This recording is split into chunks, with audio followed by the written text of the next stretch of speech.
What's up, everyone? Welcome to another episode of TLN Live. I'm Kevin Boilard, joined by my co-host, James Hogan. James, how's it going, buddy?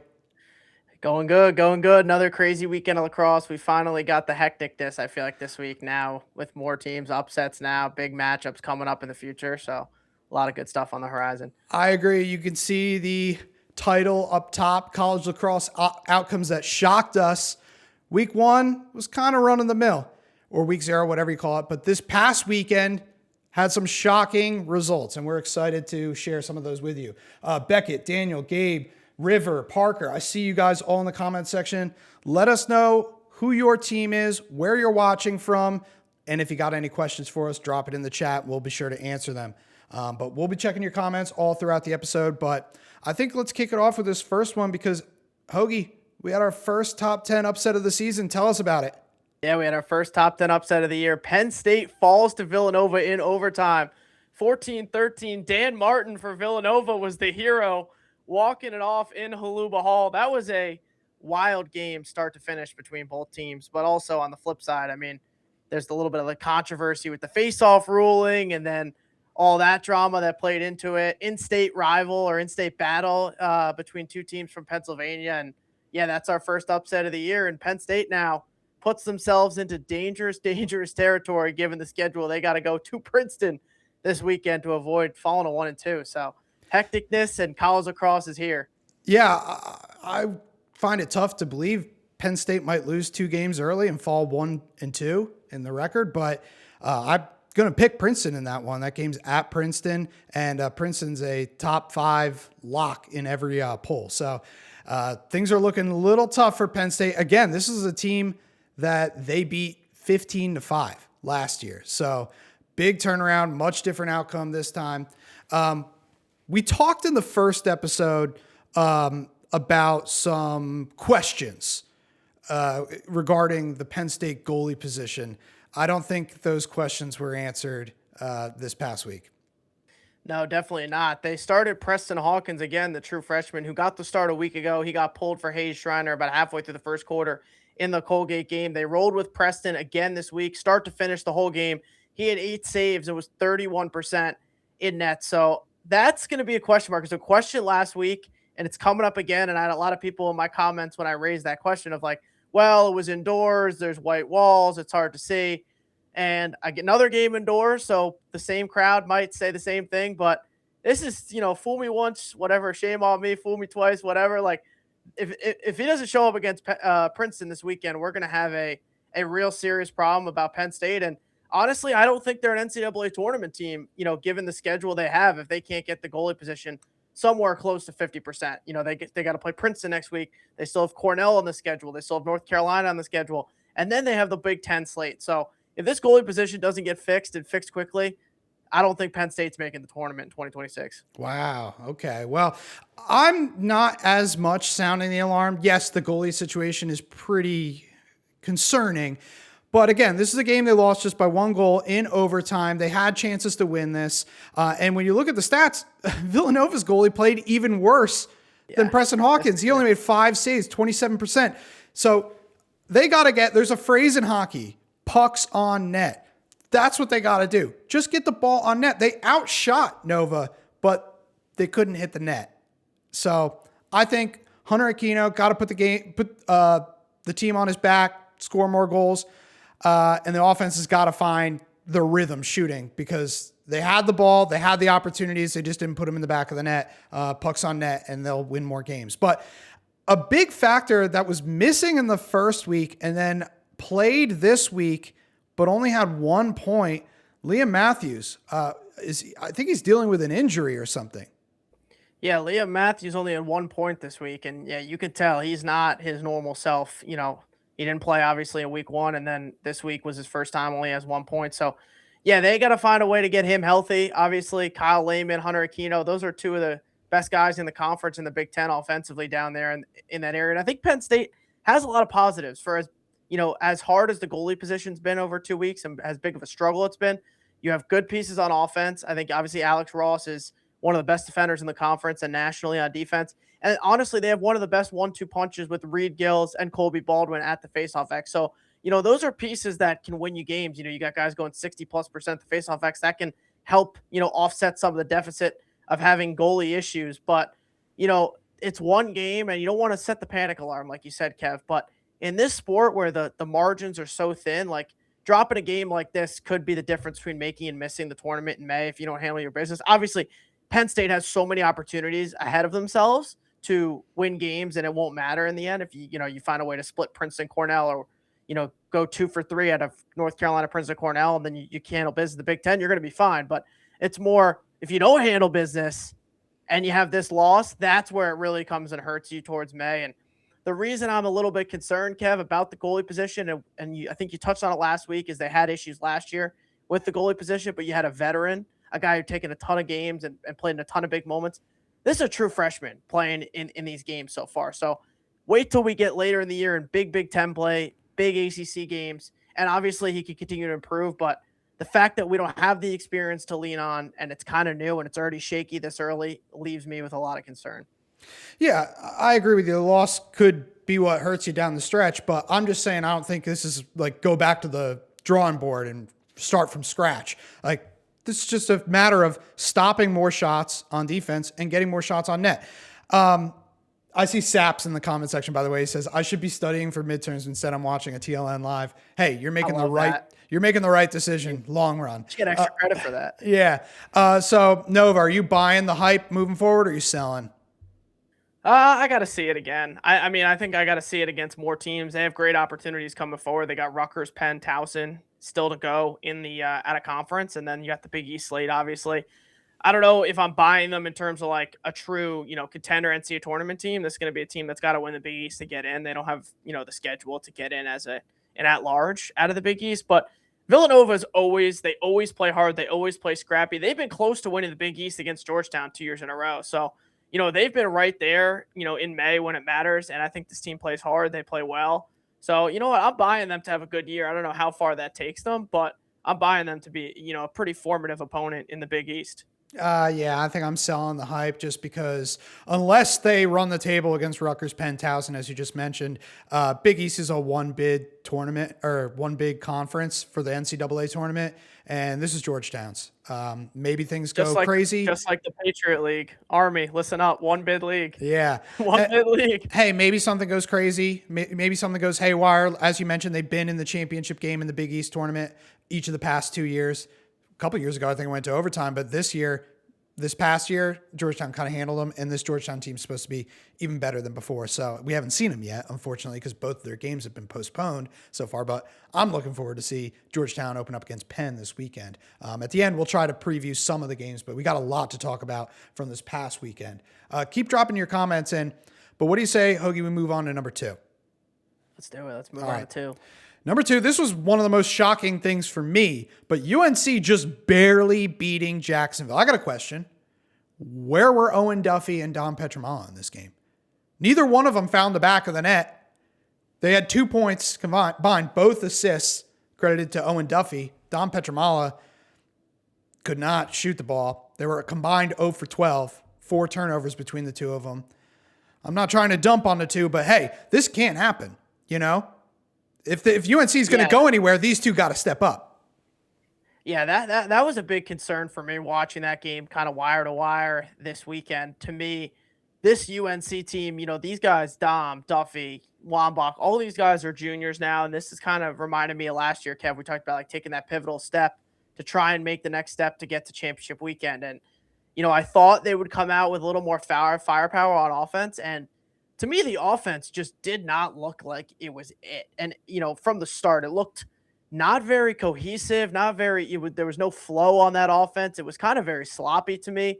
And, obviously credit Ryan Delarocco at net. He was awesome once again, made a ton of saves. But, yeah, you can't have – if you're North Carolina, Joe Brescia, you cannot have your 3 best players, arguably, meaning Duffy and Dom combining for 0 goals and 2 assists, and then your All-American faceoff man, Brady Wambach, going 50% at the faceoff X. Like, that is just not going to be a recipe that's going to take you very far in the ACC and nationally. So, I got a pretty good feeling they're going to rebound and, play better next week. I think it was, they probably got a little bit of an ass chewing from Brescia, but Yeah, if it doesn't show up this weekend, then I'm really going to sound the alarms because, this isn't like these guys are freshmen, new guys on the scene here. This is your third year playing meaningful minutes, and this is how they came out. Definitely very concerning, Kev, to kind of start the year. Yeah, very concerning to me. And you mentioned Wambach. They also have a little bit of a goalie issue. They were sub 50% in net with the freshman Josh Marcus. But I'm looking at that offensive end. We've been talking about UNC's offense and Owen Duffy and Dom Petramala, the 877 Cash Now connection. Look, I know we're going to talk about Houston and talk about Spallina, but I just can't help but see the comparison when Joey Spallina has 8 points against St. Joe's this past weekend, and everyone is saying, oh, he's racking up points against subpar competition. Or last year when he had 5 points against Jacksonville, and everyone's saying, oh, he's being a Jacksonville merchant. Okay, where's the Owen Duffy Jacksonville merchant? The same criticism should be like, well, that's even worse when he doesn't score at all against them. So I don't know. That to me is I want to, when people are talking about Tewaarton down the stretch, I want people to remember that.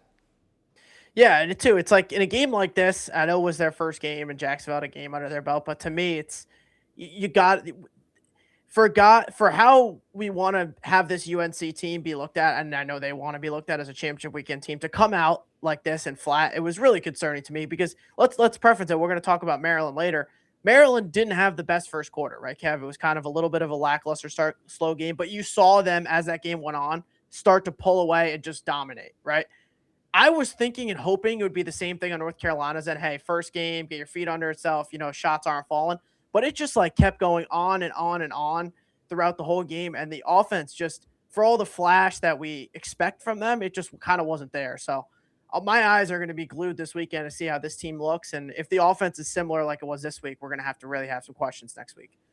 Yeah, they did get a lot of transition offense, and that was kind of the key, as well as Mason Suchek kind of was the hero at the end of the day. 4 points, led the team, but had the goal with about 2.5 minutes left that put them up, kind of stopped a Jacksonville run that looked like, oh man, here they go. They're gonna win this game. But UNC holds on. They got to be feeling better than Penn State, but they can't be feeling great about that one.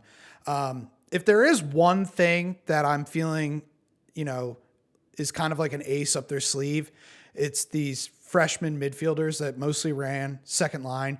At least one of those guys, probably Rao, is going to catch fire at some point during this season and is going to just be unleashed like a secret weapon.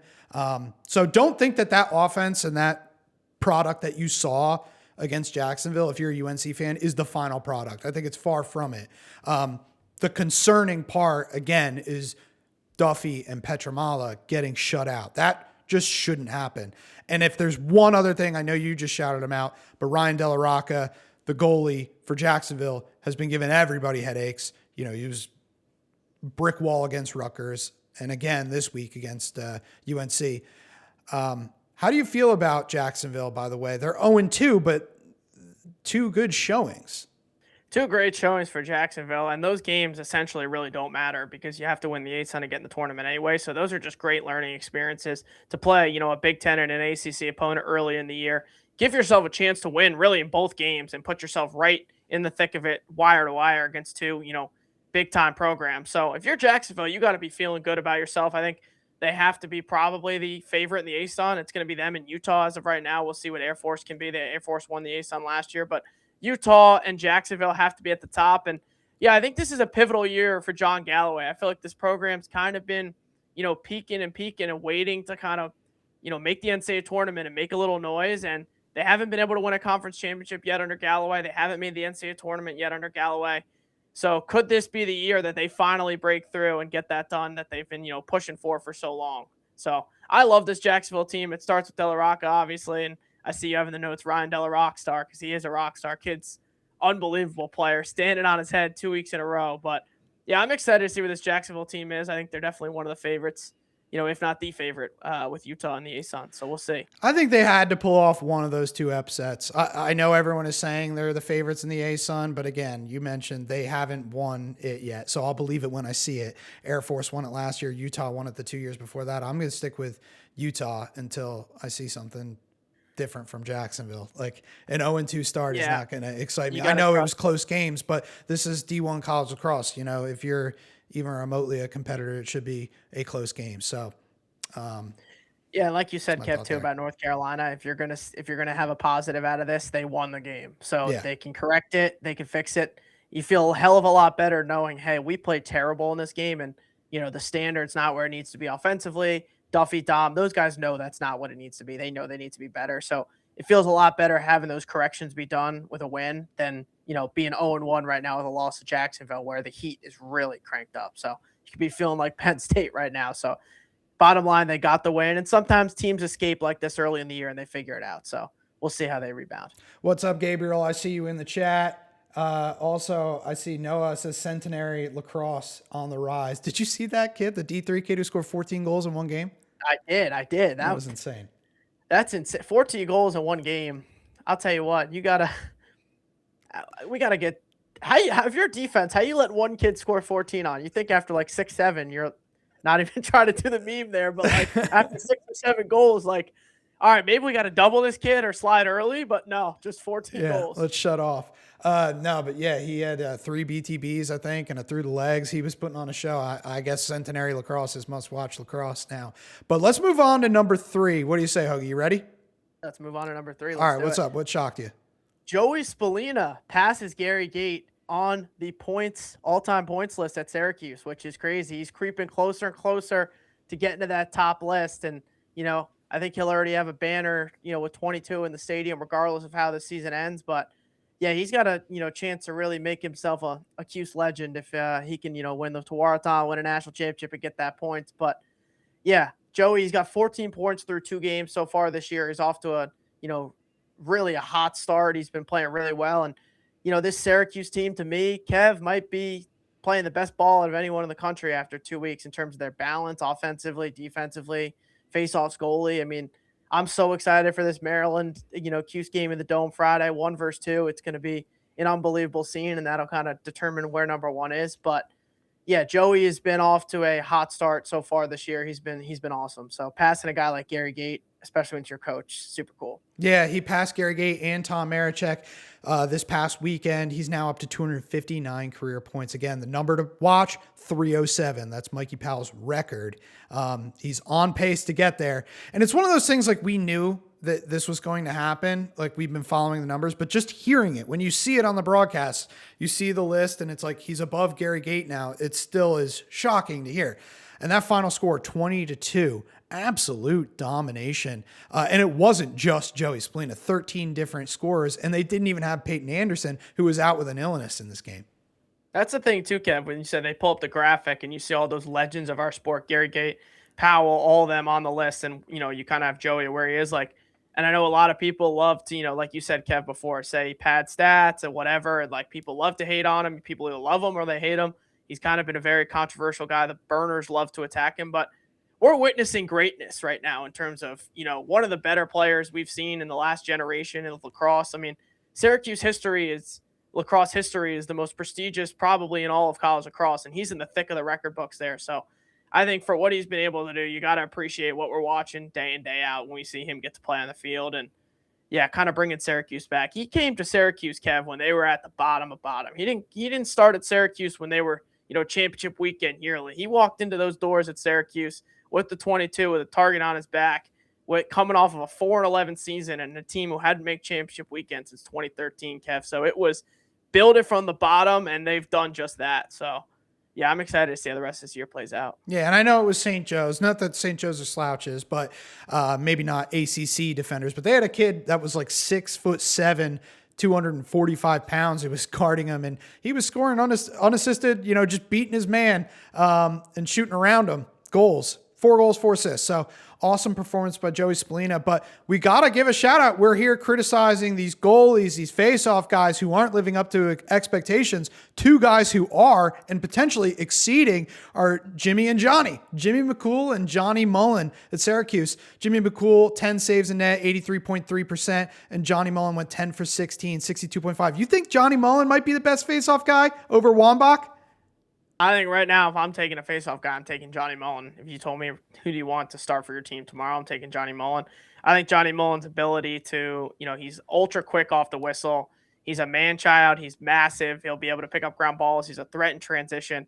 Yeah, Johnny Mullen, pound for pound, might be the best face-off guy in all of college lacrosse. If I had to, have one hesitation about Syracuse, it's Johnny Mullen, and they got, Drew Angelo played solid this week as the second guy, but that was an area of concern heading into the season is, now in today's day and age where you need two face-off guys, because if you go early, you have to put someone else in, but also the amount of goals there are in today's game, taking all those face-offs is going to take a toll. So, the key is going to be keeping Johnny Mullen healthy, for a May run, not having him max it out now in March and April, and then become May, he's dead and just completely just beat up. That's why I look at teams like Maryland. We'll talk about in a little bit. Henry Dodge and Jonah Carrier. Those are two guys who are unbelievable players that they're going to be able to rotate and keep fresh all year long. So, yeah, pound for pound, I'd probably say Mullen right now is the best face-off guy in the country, but we'll see how his health comes on. And Jimmy McCool's been awesome in that too. So you might say Syracuse has the best special teams, Kev, in all of college lacrosse right now. Yeah, Johnny Mullen was the reigning ACC Defensive Player of the Year leading into this week. What do you guys think? You think face-off guys should be considered a defensive player? I think offense. I've usually seen face-off guys who are like specialists of the week, unless the ACC doesn't do specialists of the week. ACC marching to the beat of their own drum. They're doing what they want to do. Yeah, so Syracuse looks good. We're going to see them this Friday night against Maryland at the Dome. If you remember what happened last time they played each other at the Dome, controversial crease call on Michael Leo. Maryland gets the ball back and they score almost right away. So we'll see what happens, but that's going to be must-watch TV. I'm so excited for that game. That game is going to be unbelievable. I think the Dome might have 10,000 plus people there. I wouldn't be shocked at that at all, Kev. I think this game is, this magnitude, this stakes, and I don't have the total numbers on it, Kev, but I want to say Tillman's never lost to Syracuse, or it's been years since lost to Syracuse. Tillman has never lost to Syracuse. Tillman's never lost to Syracuse. Yeah. So if there's any gamblers out there. Yeah, any gamblers there. And I know a lot of people probably are going to be riding high on Cuse this week, which rightfully so, but Tillman never lost to Syracuse. So I don't think he lost to Princeton either, Kev, too. So those are two out of my team Till's never lost to. Right. Only Rutgers and Michigan. And Michigan. Can they finally beat Michigan this year? I don't know. That's the question. If they don't beat Michigan this year, we might have a Connor Stallion situation going on in that Michigan lacrosse department, because they're just spying on Maryland. Well, while we're on the topic of Maryland, this was my next thing that shocked me was Maryland dropping 19 goals on Loyola. Look, I expected them to win this game, but if you remember last year what happened, this was an 8-7 overtime game. And Loyola was a team that only won 3 games last year. Now, they were better than their record indicated, but Maryland absolutely exploded. They beat them 19-10, and we're talking about Loyola looked kind of good. They looked improved. They lost by 9 goals. But I got to address something, because I sent out a tweet after the game, and a lot of people were calling it a vague post or whatever.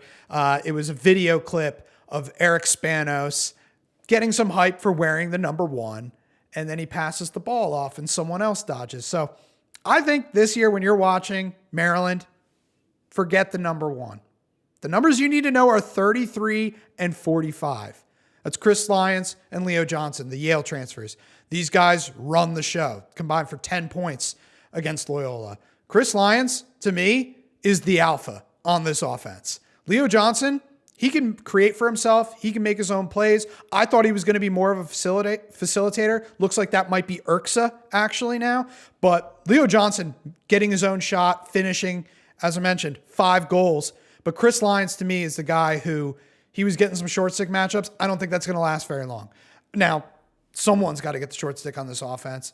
But I think that when I'm looking at it right now, I don't think Spanos is a top 2 option on this offense. I think those 2 Yale guys are the top 2.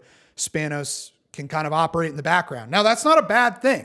Like, if you look back 2022, which was Maryland's best offensive year, that team was an absolute juggernaut on offense. Who wore number 1? Logan Wisnauskas. Logan Wisnauskas wasn't the guy you gave the ball off a restart to go dodge and beat a pole. That's not what he did.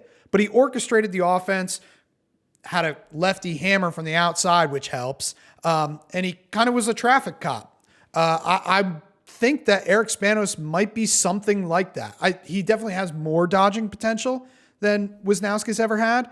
But I think Leo Johnson and Chris Lyons are going to run the show at Maryland this year. Yeah, no, I completely agree with you. And I look back to that 2022 team, like you said, Kev, like think about a guy like Keegan Khan really taking that ball off the end line and initiating that offense. He was unbelievable for that team.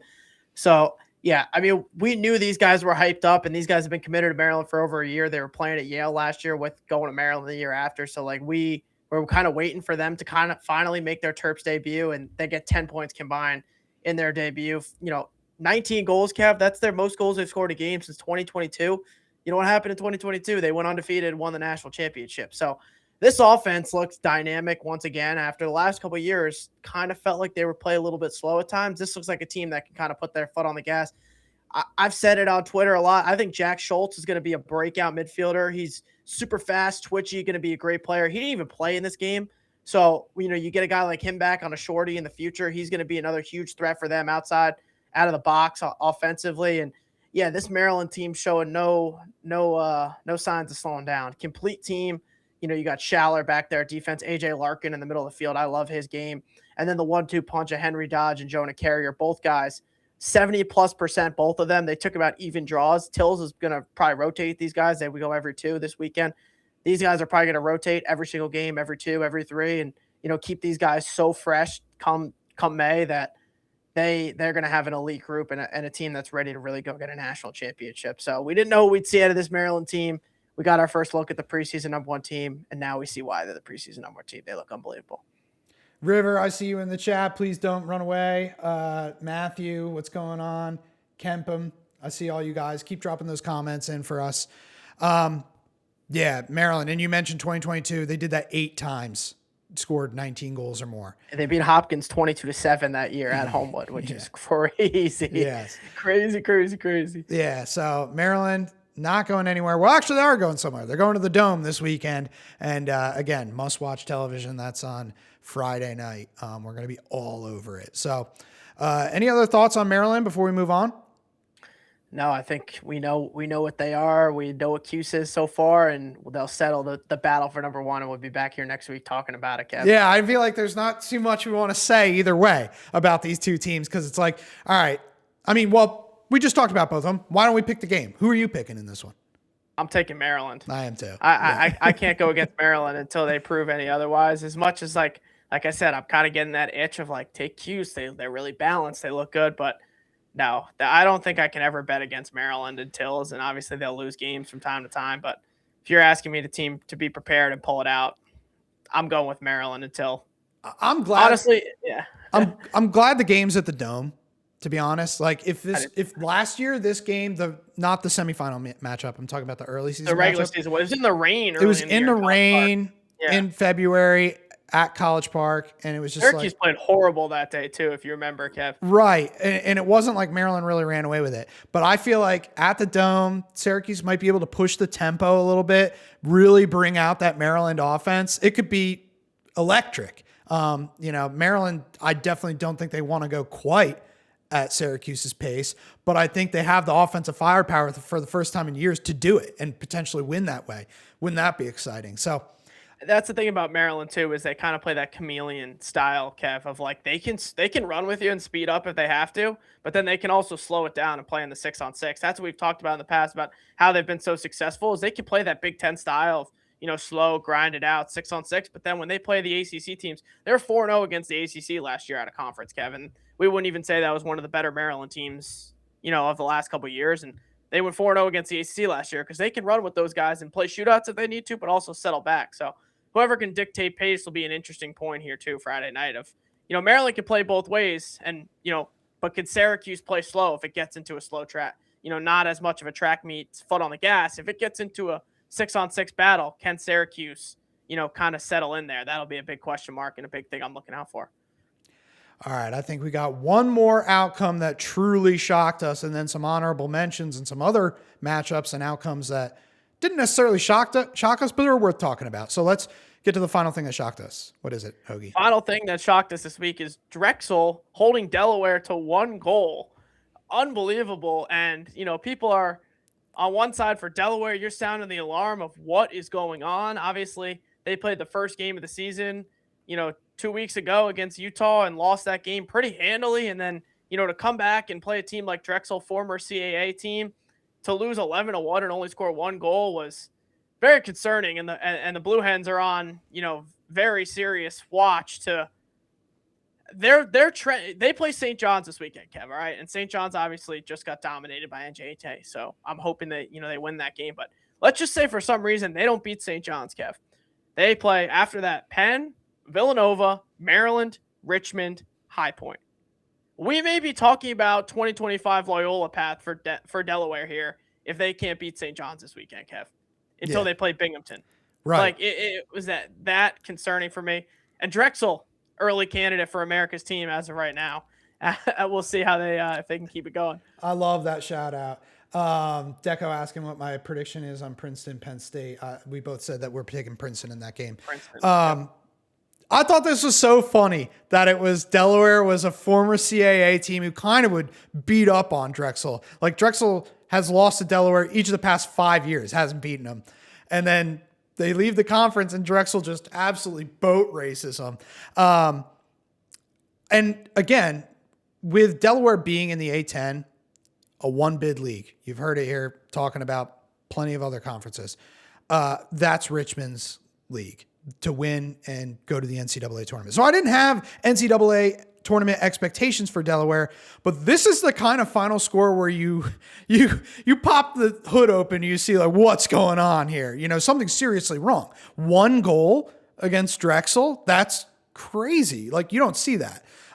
You honestly, if these were 2 bigger names, you might have that as your number 1 thing that most shocked you. But to me, that was really jarring to see. And they scored that goal with maybe 5 minutes left in the game. Like Delaware did not get anything going on offense the whole time. Shout out Tucker Durkin. He's a defensive coordinator at Drexel. Yeah, he's got that defense on lock. And I actually looked at Drexel's schedule just to kind of look at it and see, I said the America's team thing on Twitter. Some people said yes, some people said no, but they don't play an ACC or a Big Ten opponent like on the schedule. So like they can pick up some steam if they can get some wins, Kev, and get rolling to have a pretty dang good record come March, April. So we might be talking about Drexel in the future, obviously, as a fun little story in 2026. Yeah, no, and the CAA is kind of wide open. Everyone expects it to be Towson. I mean, you got Fairfield in there last year's America's team. So, it's not a clear path, but I definitely wouldn't count Drexel out to win that conference. No, absolutely not. I think based on how they played this weekend, even if Delaware is very bad, like they've shown so far, when you beat a team 11-1, that's a statement. That's big. So we'll see how Drexel is. I'm rooting for Drexel moving forward. I'm all aboard the Drexel Dragon wagon this year. I'm ready to roll with those boys. All right, Keeling is asking, while we're on the topic of CAA, there was a couple of double overtime games. Crazy, we had 2 double overtime games this weekend, and neither one made our top 5 most shocking outcomes of the weekend. So that just tells you how crazy of a weekend it was. But Holy Cross defeated Hofstra in double overtime. Fairfield defeated Lehigh in double overtime. Which one of those 2 outcomes shocked you more? Definitely Holy Cross beating Hofstra. That was a big shocker for me, and a huge win for a program like Holy Cross to get a win over a team like Hofstra, obviously. And yeah, I think if you asked me about the Fairfield game, that wasn't really shocking. I would have picked Fairfield heading into that game. It was more shocking that Fairfield almost blew that game and Lehigh came all the way back. Lehigh was down 6 goals and they came all the way back and almost won. That was kind of shocking to me. But if Lehigh had won that game, that would have given me a little bit of pause there. But yeah, Holy Cross, what a big win for a program like that, to get a win like Hofstra and celebrate a big win. So I'm going with Hofstra's a Holy Cross win over Hofstra, Kev. That was awesome. Yeah, I agree with you 100%. And I'm glad that you mentioned the comeback that Lehigh almost pulled off. Because if you watch that game, that was potentially the game of the weekend. It's thrilling. I really thought Lehigh, I had the graphic made where I pull the score bugs and it's like what the score was at the start of the 4th, what the score was at the final. And then Fairfield pulled it out. And I'll give them credit because they celebrated by sliding in the snow. So it's like, all right, you ruined my comeback post. However, I will accept it because you gave me an awesome celebration in the snow in double overtime. So hard to beat. So thank you, Fairfield. Kevin, Death taxes in Fairfield winning in overtime and jumping in. And jumping in the snow, right? Against Manhattan last year, they had an overtime victory in the snow, celebrated this time. That was an awesome game. I'll tell you what, that was a Friday night game, so I don't know how many people really watching that, because some people might have watched that Duke-Utah game and then been like, all right, that's my Friday night. I'll go, go get some drinks, go get some dinner. But if you stuck around so far, awesome game. Okay, I think we're having a little bit of technical difficulties with your audio and video, but that's okay. We'll try to keep pushing through. I mean, your audio is definitely coming through, so we'll keep you going real quick. But there we go. I think we're back now. A couple of other big notes here, big point totals. Timmy Shanahan, who's the TLN Player of the Week, had 11 points, 5 goals, 6 assists, in a big win over Siena. That was 23-7. And then on the women's side, Northwestern's Maddie Taylor, a Tewaaraton favorite, 5 goals, 4 assists, 9 points in a 20-12 win over BC. That's a number 3 team in the country. Any takeaways on either of these performances? Yeah, no, I mean, obviously Shanahan, we talked about a lot, Kev, in the offseason. He's unbelievable player, Patriot League Freshman of the Year, a year ago, and they dropped 23 goals in the snow in that weather condition. So watch out for this Terriers team. I know they had a tough go in week 1 against Cuse, but they're going to be right up in the thick of it in the Patriot League race come the end of the year. And for women's lacrosse, I love women's lacrosse because they don't play any cup. They go right into it. It's like, you know what? We're not playing, an easy cupcake early in the season. It's like, you know what? Nope. First game, Northwestern, BC, 2-3. Could be the national championship preview in week 1. They're just like, bang, let's go. Let's play it. I actually watched half of that game because I was flipping in between the men's games, the way like the halftimes lined up. That was awesome. I'll tell you what, I haven't watched too much women's lacrosse throughout the years, but the high level women's lacrosse that I have watched, meaning like I've watched some of the NCAA tournament. I was at the national championship last year. It's awesome to watch. It really is. And that game was awesome. I saw the UNC play JMU as well. Mm-hmm. Chloe Humphrey's back at it, ready to run another Tewaaraton award this year. And UNC looks awesome. And I saw some upsets around the country. I'm trying to follow it a little bit. Navy upset Virginia. I saw that was a big upset. So a lot of exciting women's lacrosse coming this year. So I'm super excited to watch it. Yeah, and I'm pumped because I think it's shaping up for a rematch, Northwestern versus UNC. After BC went down like that, they just couldn't hang. Northwestern was too good. Maddie Taylor, that's probably the more exciting part of this, is that Chloe Humphrey got put on notice. Like, hey, it's not going to be a cakewalk for the Tewaaraton. You're not going to be gifted 4 straight Tewaaraton awards. Maddie Taylor might take one from you this year. She had 9 points. Chloe Humphrey only had 7 in the win over JMU. And again, last year, Maddie Taylor broke the record for goals in a season. 109 goals in a single season, most ever. So she's got a pretty good case, especially if Northwestern puts it together and gives UNC a run. And she just slides right in, Kev. Izzy Skane graduates, and it's like next stud right up right there. Yeah, and they got Aditi Foster, too, coming up, too. She's only a sophomore, and she's very good. That's going to be a great doubleheader, Kev. The one Richmond and Notre Dame, and then I'm forgetting who Northwestern's playing in Chicago, and that doubleheader. I think it's in March at some point. That'll be a great day of lacrosse. Yes. That I think they're playing USC. But that's going to be an awesome day of lacrosse in Chicago. I am all for the westward expansion of lacrosse, as you should be as well, someone who played your college ball in the Midwest. So 100%. And that's a championship weekend venue right there out in Chicago. We saw the PLL there over the summer. I can't wait to watch the women's national championship and championship weekend in Chicago. It's going to be awesome. Really quickly, I want to ask you about a few games, and thank you all who are still here. Drop your comments in. This is your last chance to get some comments and questions in for Hoagie or me. If you want us to talk about Queens over Lemoyne, I'm not going to go long on that, but that is interesting that Queens beat them as bad as they did, because when those two teams were D2, I don't think Queens would have ever beat Lemoyne like that. So that is interesting. But more interesting, Army beating Rutgers 11-9. Your initial takeaway from that?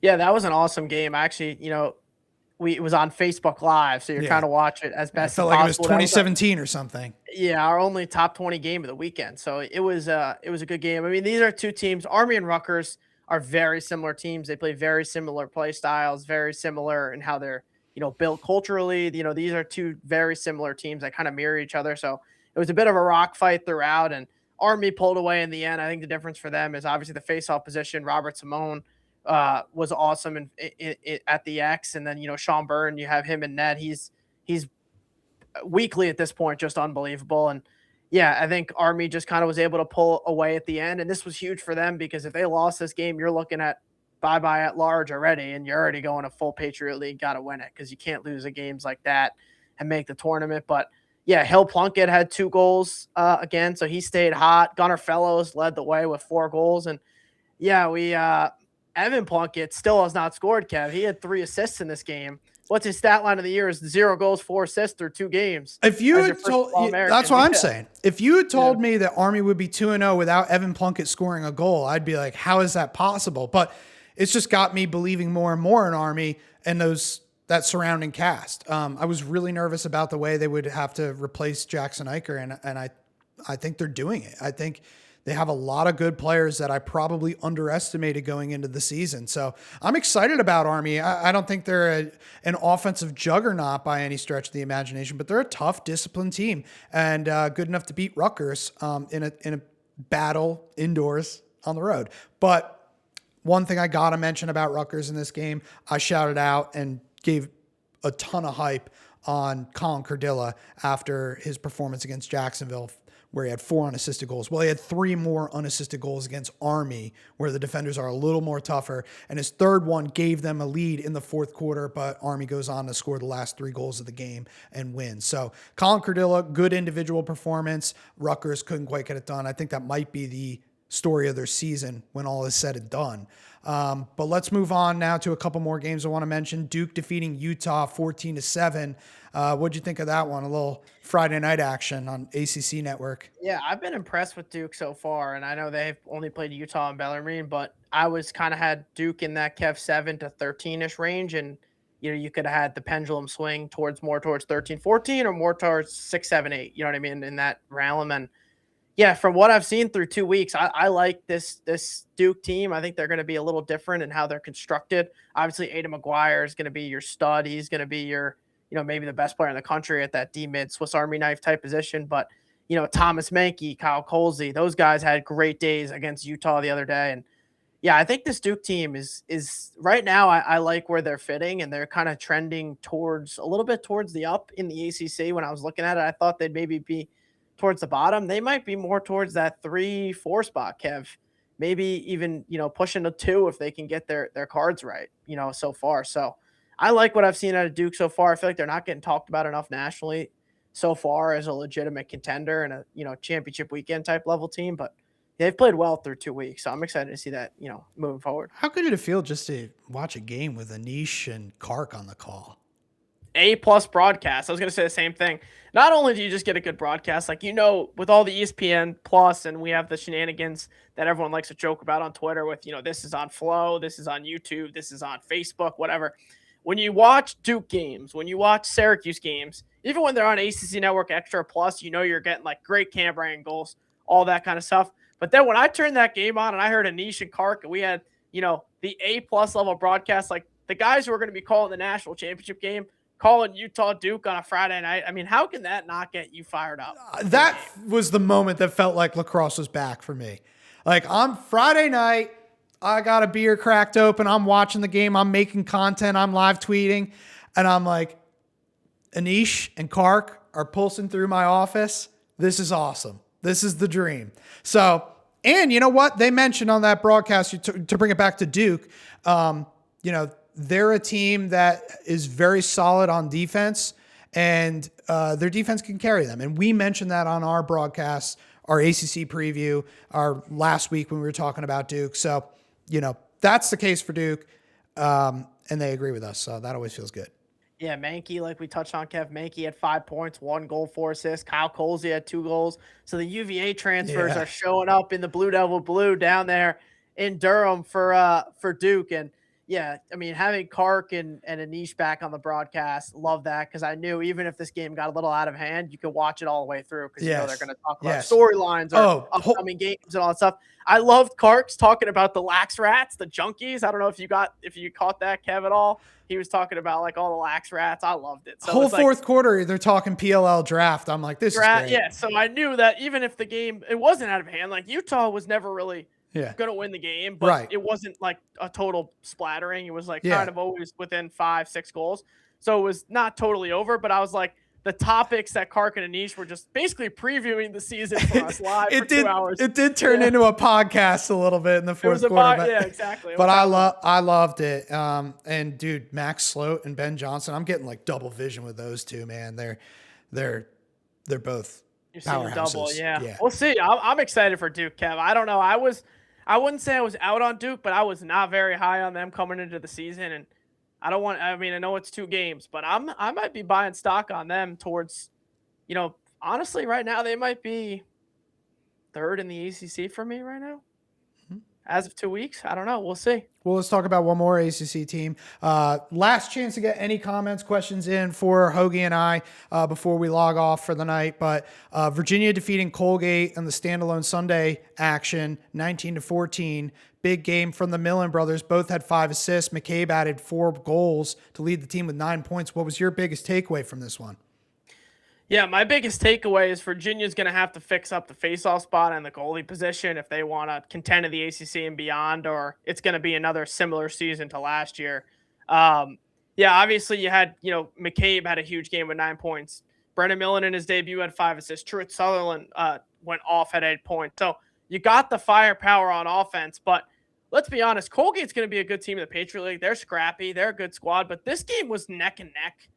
Basically till the end of the third quarter when Virginia finally just started having that onslaught. And, you see the 19 goals and you think, oh, wow, Virginia really showed up to play. This team's legit. But I think that's a little bit deceiving. If you watch the whole game wire to wire, Virginia's got a lot of things they need to clean up. Defensively, they were sloppy, a lot of penalties in the middle of the field.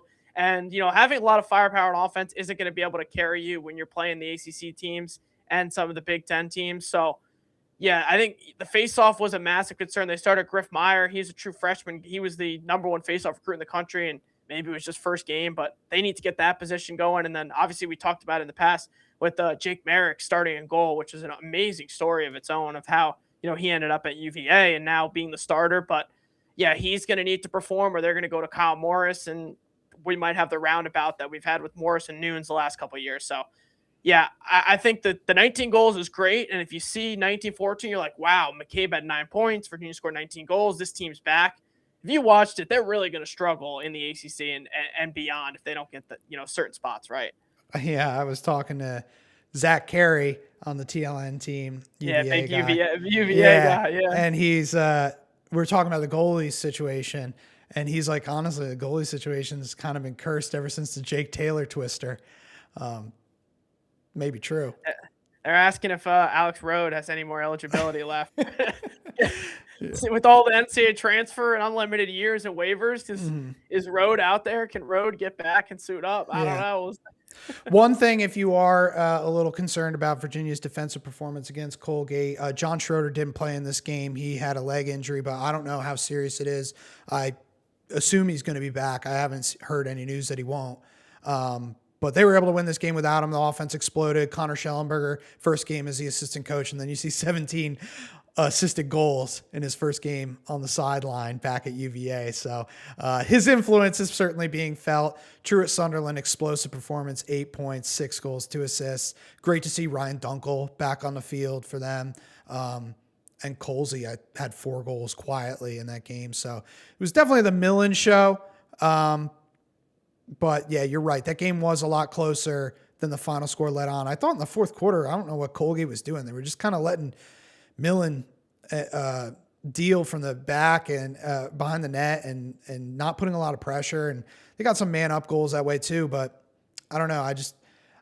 I wasn't a fan of the way Colgate was defending us. They were just letting them pass all over them. Yeah, it was weird too. Obviously, the game was indoors, the first Virginia lacrosse game ever indoors. So it was different to not see the game at Klockner like we're so used to, obviously. But yeah, they were just letting McCabe do whatever he wanted back there. And even anyone who was behind X was just kind of free falling behind the net. But Colgate plays a fun style, Kev. They are just full throttle on the gas 24/7. And they're not scared to turn the ball over. And they'll have some pretty bad turnovers from time to time and kind of some what are you doing moments, but for every 4 or 5 what are you doing moments is what are you doing? Oh wait, that was a great play goal. So it's they're going to be a fun team to watch in the Patriot League. I wasn't sure what we were going to get out of them. Obviously you lose the Connor brothers, your 2 best players, they were the Patriot League champions last year. So you think, all right, they're probably going to take a foot back in this year. They played Penn State very competitively last week, played Virginia very competitive this week.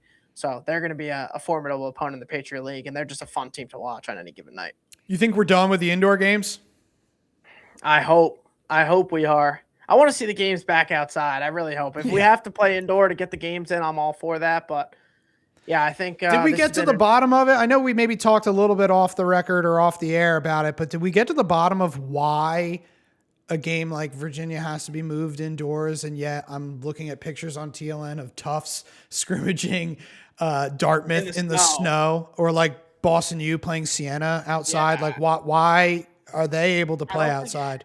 I don't know. I don't think there's a universal answer to that. Like I said, on the Ohio State broadcast, week 1 against Detroit, they mentioned any game under 15 degrees has to be indoors. I don't know if that's an Ohio State rule, a state of Ohio rule, if that's an NCAA rule, whatever. But I have a feeling it's got to be some of these schools, presidents or whatever, feel a certain way of like, this is what we're going to do. We're not going to play the games in X amount of conditions. And it's been an abnormally cold winter, one of the coldest in years. So we're seeing this. Everyone's freaking out about the scheduling. And I know Gait talked about pushing the season back and playing more midweek games and stuff, but I think we need to take a pause, relax a little bit. I think this is just kind of an abnormally cold year and kind of a COVID type situation where, think about this, Kev. We've been talking lacrosse for how many years now, Kev? And you, even before me, doing this stuff, we've never had this before this year. So yeah. Well, let's just back when I played, lacrosse season started March 1st. So things are different now. Yeah. But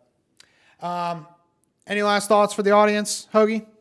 Yeah, no, excited obviously for this week. Ton of great games. We've talked about. Yeah, we talked Maryland, Syracuse, but any other games? Syracuse, that's going to be the big game. But now the Ivy Leagues are back. We're going to be able to see 4 of the top 10 teams. We're going to be able to see for the first time this week. We're going to be able to see Princeton for the first time, which is going to have a high-flying offense, one of the best offenses in the country, true national championship team.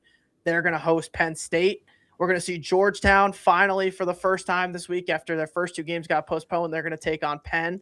So we'll see this Hoyas team that, it's all been leading to this year. We'll finally see them. Cornell, we're going to see the defending national champions for the first time this year. Coach Busick's squad getting back after it. Another team that is not being talked about enough, Kev, as the defending national champions and a top 5 team. No one's giving them any credit. They're going to take on Albany this weekend. So we'll get our first look at the Big Red. And Notre Dame, we're finally going to see the Fighting Irish back at it. Josh Yago and co.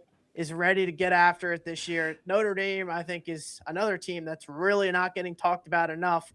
Coach Corrigan, I think, is going to eat it up, and he's going to love it. Talk about a team, Kev, who before this year, back-to-back national champions, target on their back every game, always talking about how good they are, always talking about going for the three-peat. They lose to Penn State in that heartbreaker, and it's been mute ever since about Notre Dame. No one's been really talking about them. We haven't been hyping them up. And all that team's been doing behind the scenes is just working, getting better. They're going to have one of the nation's best defenses. Josh Yago, I think, is going to be one of the best players in the country. You get Matt Jeffries healthy back. Good pieces all on that team. Kev, watch out for Notre Dame. I think this team's been grinding and working hard behind closed doors and in the shadows. We'll see Notre Dame for the first time this year. They're ready to get after it. So tons of new teams. Everyone's finally arriving on scene in 2026. Ivies are back. Everyone's back. Let's go. So just maybe I'm reading between the lines a little bit there, here, but what I just heard you say, the way you talked about Notre Dame earlier, you said maybe Duke is a top 3 team in the ACC. Am I right to think you're thinking Syracuse, Notre Dame, Duke? Bingo. Bingo, Kev. That's interesting. Read my mind. I don't disagree. I do not disagree, especially because the last time we saw Duke go against UNC, it was a sound slaughtering. Who do you think wins, Virginia or Richmond? Oh, man. Wow. That's going to be a great game. Where's the game? Is that UVA or is that Virginia? Richmond. I mean, is that Richmond? Yeah. Give me the Spiders. I got them too. I'm going Give Richmond. Me Richmond. As well. Let's go. I'm going. Let's Richmond. go. I love this Richmond team, Kev. I do, and I know it's kind of like, I don't want to say they're a mid-major because it's like it feels wrong to say that, but it's kind of like with them, like a year-by-year thing of like, I know they were great last year and they can beat you, but like, can they do it again this year? Even though I don't think UVA is any astronomical top 5 great team, but like, Can Richmond, are they legit once again? That's the concern if you don't really know. But I'm rolling with the Spiders. I trust Dan Chamani. I trust his team. They're at home. Let's go. I'm taking Richmond. Dude, they're so tough and gritty and physical, which is like so not what Virginia is.